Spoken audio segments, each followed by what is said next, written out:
Just to get an idea, this is what is called the Engel scale. A man who did sociological studies and traced the process from beginning to end of a person coming to Christ. And you see it begins way down there on the minor scale of awareness of a supreme being, but no knowledge of the gospel. In fact, I think there is even a step before that where somebody has no awareness of the supernatural realm. And to say to that person, you must be born again, unless it's the Spirit directing you to that, ain't gonna happen.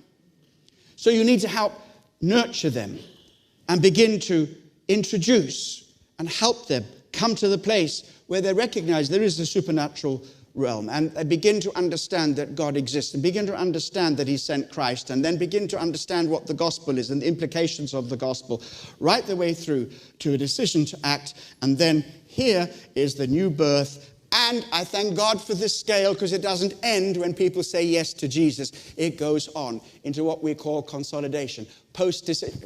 This is slightly technical language. The whole point is I'm trying to show it's a process.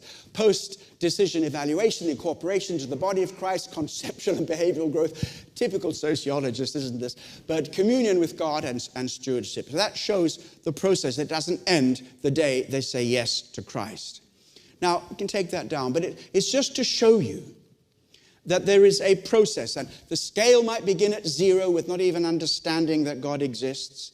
And the point of conversion may come over here where they are willing to say a big yes to Christ.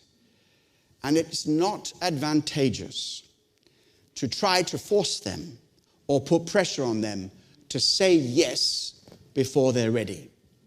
There's always